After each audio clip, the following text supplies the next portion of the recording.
My husband sold my $2 million ranch, the ranch I inherited from my father, to his new girlfriend for $5. Five. He tossed the deed onto the table and said, "It's done. If you want to leave, go ahead." His girlfriend stood behind him with her arms crossed like she owned the land my bloodlines built. They expected me to break, scream, collapse, but I just smiled. Because what neither of them knew was that a property sold for below value without spousal approval, it's fraud, and a deed signed during an active marriage, automatically void. So while they celebrated stealing my legacy, I was quietly preparing to take everything they owned. People say marriages end slowly, one lie at a time, one cold silence layered on another. But mine ended the moment I saw lipstick on my husband's collar, bright red and unmistakable. I knew instantly it wasn't mine. I hadn't worn lipstick in weeks. I asked him about it lightly, almost jokingly, expecting a sheepish apology or maybe even an honest confession. Instead, he looked me dead in the eye and said, "Maybe you should try taking better care of yourself." That was the first cut. My name is Elena. And the ranch I inherited from my father wasn't just land, it was history. It was the sound of hooves carving through dirt at dawn. It was the smell of fresh hay and pine.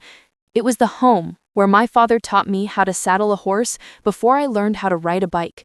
It was everything. And it was legally mine. Not mine and my husband's. Mine. My husband knew this. He knew how deeply the ranch was tied to my identity. And maybe that's why he targeted it.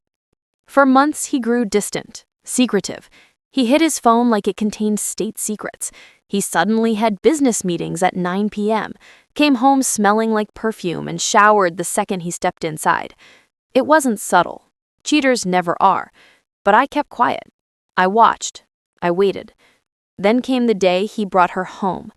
A woman with long blonde hair and a diamond bracelet that looked far too expensive for someone who introduced herself as between jobs.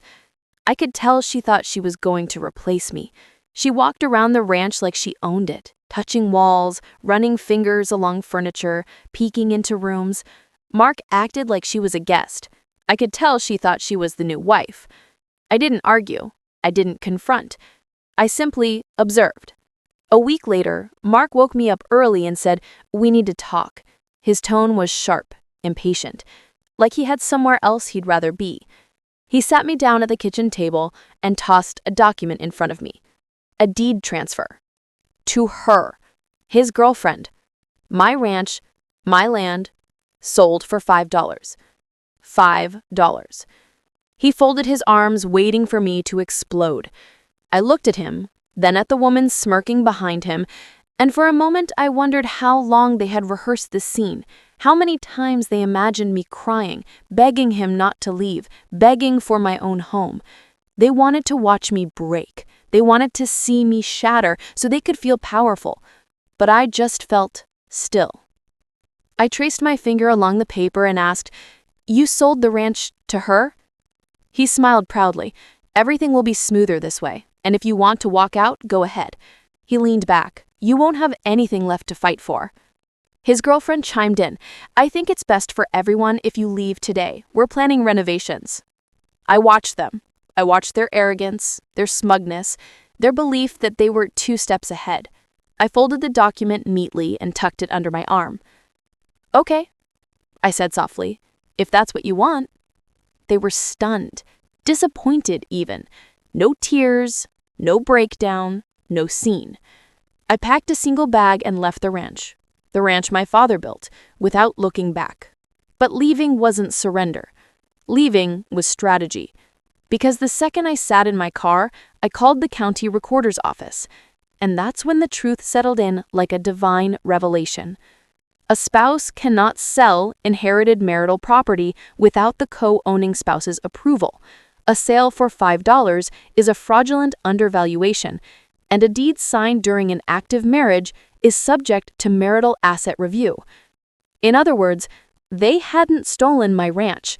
They had gifted me their downfall. I hired the best attorney in the state, a woman known for dismantling cheating spouses in court. She didn't smile often, but when she read the deed, she smirked. This is going to be easy. For weeks, I stayed quiet while Mark and his girlfriend bragged online about their new ranch life. Pictures of my horses, my barn, my land. They posted about future renovations and our home. Every single post was legally evidence. The court date came fast. Mark arrived confident. His girlfriend strutted beside him in designer heels he definitely couldn't afford. They sat across from me like I was a stranger, a nobody, a woman they stepped on and left behind. My attorney let them speak first. Mark claimed I abandoned the marriage, that he had the right to manage assets, that the ranch was too much responsibility for me. His girlfriend sat there with her chin raised, like she wasn't sitting on stolen land. Then it was our turn. My attorney placed 3 documents before the judge. Proof the ranch was inherited property solely under my name. Proof the sale was for $5, far below market value. And proof of the affair, establishing motive and malice. The judge's face hardened with each page. Then came the best part. My attorney turned to Mark and asked, "Did you think your wife wouldn't challenge this?" Mark stuttered. She walked away." My attorney replied, "Walking away doesn't mean forfeiting legal rights. It means she was giving you a longer rope." The judge declared the transfer void. Not negotiable, not questionable, void.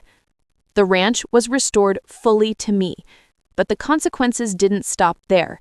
Because Mark had committed fraud, he became liable for my legal fees, asset penalties, financial damages, and repayment of all ranch-related expenses.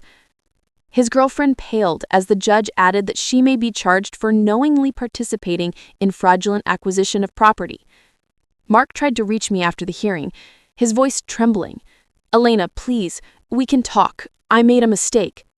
I stepped back. "You made many, but the biggest one was thinking I'd fall apart." His girlfriend screamed after him, blaming me, blaming everyone but herself. The last I heard, she left him the same week he lost his job trying to pay my penalties. I returned to my ranch the next day. My horses whinnied when they saw me. The wind felt different, lighter. The house felt like mine again. My father would have been proud. Mark thought I'd cry, but I learned something powerful. When a woman stops crying, she becomes unstoppable. And I never shed a single tear